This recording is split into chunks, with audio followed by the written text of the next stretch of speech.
Seguimos aquí en Para Todos Lados. ¿Qué tal? ¿Cómo llevan el día? ¿Bien? ¿O a esta hora están ya de los nervios, como se dice coloquialmente?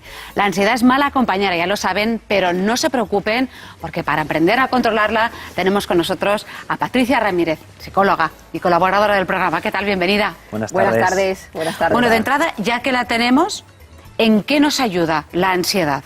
Claro, es que la ansiedad es una buena aliada en el caso en que nosotros nos sentemos o estemos enfrente de una amenaza. ¿Por qué tenemos ansiedad? El cuerpo es sabio y la mente también. No tenemos ningún tipo de respuesta que no tengan una función evolutiva o una función lógica. La ansiedad es la consecuencia de que el cerebro detecte una amenaza. Entonces, cuando vivíamos en las cavernas, la amenaza era la fiera y ante la fiera el cerebro decía, un peligro. Entonces, ante el peligro, se activa el sistema nervioso simpático. Respiramos de forma acelerada, se nos tensan los músculos, se acelera el corazón. Son todo respuestas que nos permiten enfrentarnos con la fiera o salir corriendo. Después de más de 10.000 años, nosotros seguimos reaccionando exactamente igual cuando detectamos una amenaza. ¿Existen amenazas todavía que necesiten esa respuesta? Claro. Si vemos a alguien con malas pintas, como nos comentaba Teresa, alguien amenazante que puede hacernos daño, pues seguramente necesitemos esa respuesta porque hay que salir corriendo. Pero lo que ocurre es que hay muchísimas veces durante el día en el que nosotros convertimos en amenazas situaciones que no requieren esa respuesta. Ir a una entrevista de trabajo, hablar con alguien que te gusta, presentar un proyecto, hablar en público, meterte en un coche, meterte en un tren, el hecho simplemente de conducir. Hay gente que interpreta que lo va a pasar mal, que es una situación incómoda, su sistema nervioso se dispara y a partir de ahí desencadena una respuesta que ya no necesita. Claro, pero Patricia, muchas personas que padecen esa ansiedad, si tú les preguntas te dirían, bof, yo la rechazo por completo, ya me gustaría no tenerla. ¿Sería bueno no tener nunca ansiedad y nunca tenerle miedo a nada? No. Sería malo no tener nunca fiebre o cualquier respuesta que dé el cuerpo que de alguna forma nos está informando. Cuando tú tienes ansiedad, el cuerpo te está diciendo que hay algo que te está activando. Entonces, es una señal para saber que tenemos que bajar nuestro ritmo o que nos encontramos ante un peligro. Tú imagínate que ante un examen no te pusieras un poquito nervioso. Bueno, pues ese nivel de ansiedad positivo, ya que llamamos el euroestrés, nos permite, bueno, pues estar mentalmente activos, tomar decisiones, ser ágiles. Entonces, cuando a mí los pacientes me dicen, yo no querría tener ansiedad nunca, digo, te equivocas. Habrá situaciones en tu vida en las que tengas igual que salir corriendo que la necesites. La ansiedad es tu amiga, es tu aliada. Lo que las personas tenemos que decidir es cuándo tienen que formar parte de nuestra vida y cuándo tienen que estar ahí un poco en la distancia esperando que llegue su momento para actuar de forma útil. Pues vamos a aprender a hacer eso, que no es nada fácil. En tu propuesta sobre lo que no hay que hacer si uno tiene ansiedad, incluyes estos puntos y dices que hay que dejar de rumiar. Y dices que las personas no somos vacas. A ver. Eso es una metáfora. ¿Qué hacemos cuando algo nos preocupa? Normalmente cuando algo preocupa le damos 20.000 vueltas, es el rumiar. Y le doy una vuelta, le doy otra. Normalmente cuando una preocupación tiene solución, dejas de rumiar porque encuentras la solución y la pones en práctica. A lo que a la mayoría de veces damos vueltas son a preocupaciones que no dependen de nosotros. Las vamos a llamar preocupaciones inútiles.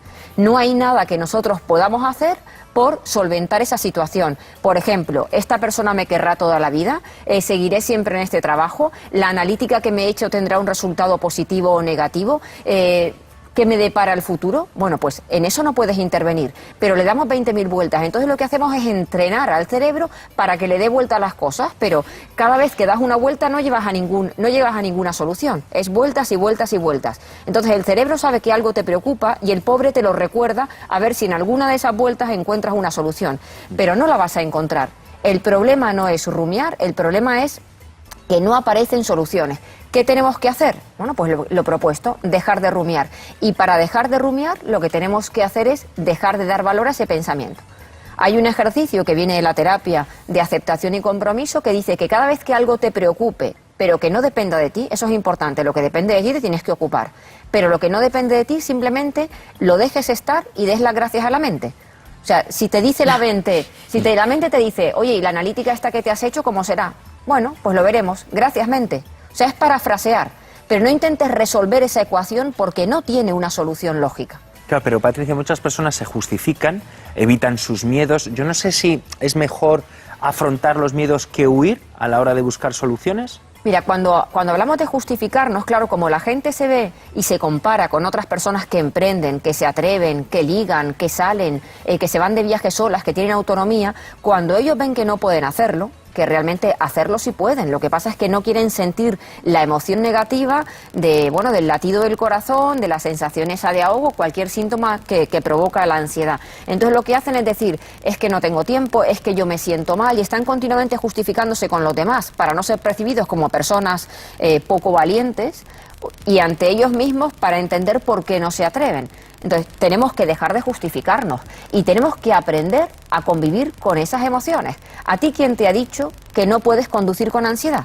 ¿A ti quién te ha dicho que no puedes viajar con la sensación de ahogo? Claro que puedes. Lo que pasa es que huimos de esas emociones pensando en la felicidad absoluta y esto de que todos tenemos que ser felices en todos los momentos de nuestra vida, que es algo falso.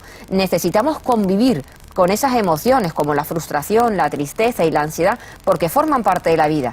Y cuando convives con ellas, te das cuenta que no eran tan temerosos como en un principio parecían. Pero tenemos que tener esa experiencia.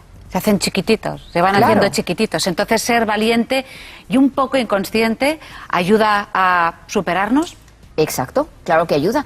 Ser un poco inconsciente, ¿qué significa? Nosotros no podemos vivir en un mundo en el que solo fantaseemos, porque no sería lógico, pero tenemos que tener los pies en la tierra. Pero si cada vez que tú vas a tomar una decisión, o porque quieres cambiar de trabajo, o porque quieres meterte en un curso de formación, o por lo que sea, analizas todos los pros y los contras, y los analizas de forma minuciosa, siempre habrá algún pero que te bloquee. Entonces, cuando tú tienes una motivación, cuando tú tienes un porqué, un para qué, un con qué, tiene que llegar el momento en que tienes que actuar. O sea, el momento perfecto para dar un paso al frente normalmente no existe. Siempre hay un pequeño riesgo que tú vas a correr. Y si quieres que algo pase en tu vida, tienes que participar. Si no participas, nunca llegas al objetivo. Y en ese camino tenemos que perder. Es que no podemos salir siempre a ganar. Claro, y en ese camino, Patricia, que estás comentando, siempre hay juicios y prejuicios. ¿De qué manera afectan al estado ansioso de cada uno de nosotros? Pues los juicios de valor que hacemos sobre todo lo que nos pasa y lo que ocurre alrededor están relacionados con los famosos easy. Ya, pero easy, y normalmente esos easy siempre acaban en catástrofes. Yo no conozco a nadie que se haya muerto de ansiedad, ni conozco a nadie que se haya muerto por tomar una mala decisión, ni a nadie que se haya muerto por equivocarse y errar. La equivocación y el error forman parte del aprendizaje. Y si me caigo, te levantas. Y si lo paso mal durante el tren, bueno, pues te abanicas y distraes tu atención leyendo. Y si aquella persona me da calabazas cuando la llame, bueno, pues ya tienes la experiencia de lo que es tener unas calabazas. No pasa nada. No es tan temible. Es que tenemos que fracasar muchísimas veces para sacar un aprendizaje que nos lleve al lugar donde nosotros deseamos.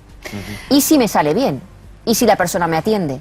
¿Y si al final el trayecto es maravilloso y consigo viajar donde quería a pesar de tener... ¿Vale? Vamos a pensar que hay ISIS con finales felices.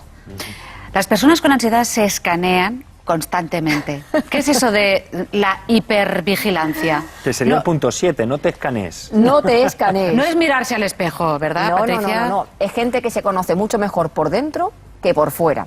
Cuando tú tienes ansiedad, normalmente hay una sintomatología. Como habéis hablado en la tertulia, ¿no? El corazón se acelera, la respiración, hay gente que tiene problemas digestivos, gente que suda en exceso, que se bloquea mentalmente, que tiene problemas de sueño, que palidece, porque claro, la sangre está en los músculos periféricos para salir corriendo, entonces te quedas blanco. Entonces hay gente que está continuamente mirándose en el espejo, tengo ojeras y estoy más blanco y este dolor y esto me dura muchos días. O sea, se conocen mucho más de lo que un médico te podría conocer y están pendientes de síntomas que tú, Juanjo y yo no atendemos y que seguramente los tenemos, pero se especializan en atender esos síntomas, por lo tanto los escuchas. Pues cuando los escuchas les prestas atención y nos metemos en un bucle. Me noto una palpitación, digo, ostras, ¿será peligroso? Y al pensar que es peligroso, como tengo un mensaje de amenaza, vuelvo a activar el sistema nervioso simpático, que dispara la ansiedad. Entonces el propio síntoma no es peligroso. Lo que es peligroso es el valor que tú le estás dando, que hace que desencadene lo que llamamos en ansiedad el miedo al miedo. Me da miedo cualquier síntoma. Y a partir de ahí lo atiendo. Y como lo atiendo, lo desencadeno y lo potencio. Y todo aquello en lo que centras la atención se expande.